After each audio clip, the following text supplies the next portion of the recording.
I want to thank Judy, Heroes to Heroes, for saving my life and my kid's life. On the day you were thinking of suicide, Heroes to Heroes called, you ended up in Israel and getting baptized in the Jordan River. Yes, sir. Yes, sir. Yes, sir. It was. Thank you. It was amazing. Truly amazing. Well, that was Sergeant Harrison Manioma on our show last November. And he was talking about how the program Heroes to Heroes changed his life.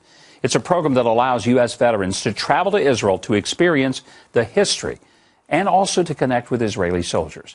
In my most recent trip to Israel back in September, I was able to join Heroes to Heroes on part of their journey.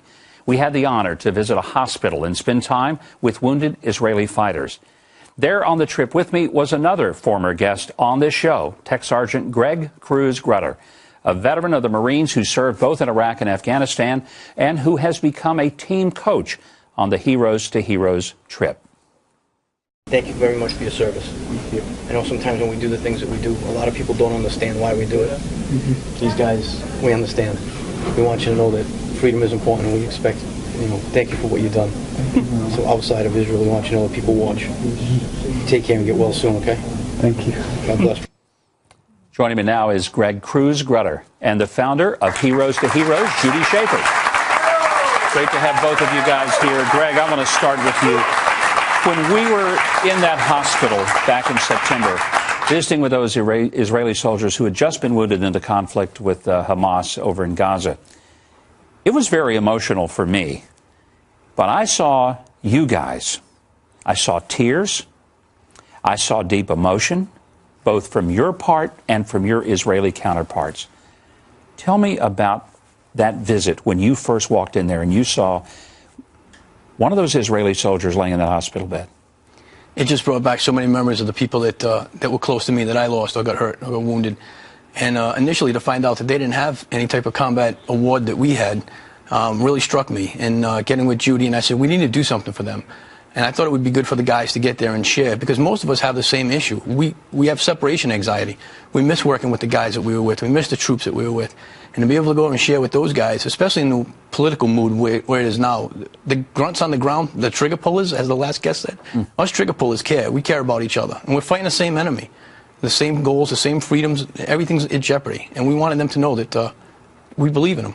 You know, Greg, that's one of the things that became apparent as I was overhearing the conversations that you guys were having with the Israeli IDF forces.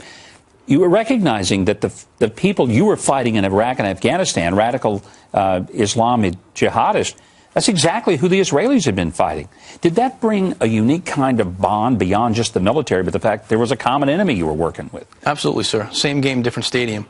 And we just showed up to play. They did as well. It's nice to see them. The way they lit up when they realized that, hey, someone else really cares what we're doing. They hear the same disinformation that we all hear. But when somebody's right in front of you saying, hey, we care, we're here. And it was important. You mentioned that you wanted them to have something like you guys get. You get a Purple Heart if you get wounded in battle, and the Israelis don't have a Purple Heart per se or something like it. You took them the equivalent of a Purple Heart with a challenge coin, didn't you? Yes, sir. We took the Purple Heart and put it on one side and the Heroes to Heroes logo on the other, and we presented each shoulder there with one. I know when you did that, I could sense on the part of the Israeli soldiers, and I was struck by how young these guys were. Oh my God! These were kids. They were they're almost young enough to be a grandchild of mine.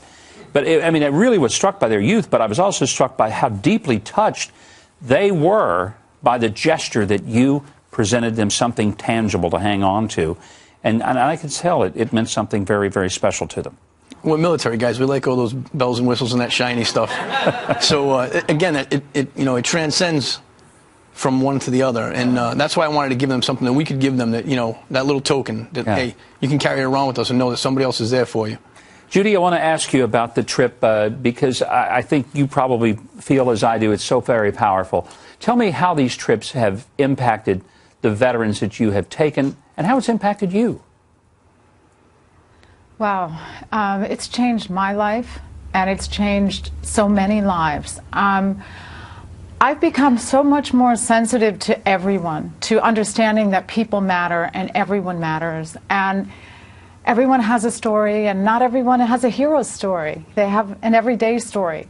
our soldiers, our veterans, you know, we wrestle with the word hero and heroes to heroes, and they're people doing their job. And they were sent by their government. They were sent by our government. They're sent by the Israeli government to protect us. And one thing that is so striking to me every time I speak to them is their love for their country, their love for all of us, and how they want to protect. They want to protect us. They want to do their job. And it's changed my whole view of the military, of the people who serve, understanding that these people were almost born to serve. And when they stop serving, it hurts them so much. And when we put them aside and we drug them and put them in their homes and kind of tell them they're not useful to us, that's the most hurtful thing we can do, because they're born to serve. They were raised to serve. I think it's such a powerful thing you're doing. Thank you for being here. Greg, thank you for coming. Thanks, sir. Great to see you here. Great to see you over in Israel when we were there. Good to see you again, too. All the best.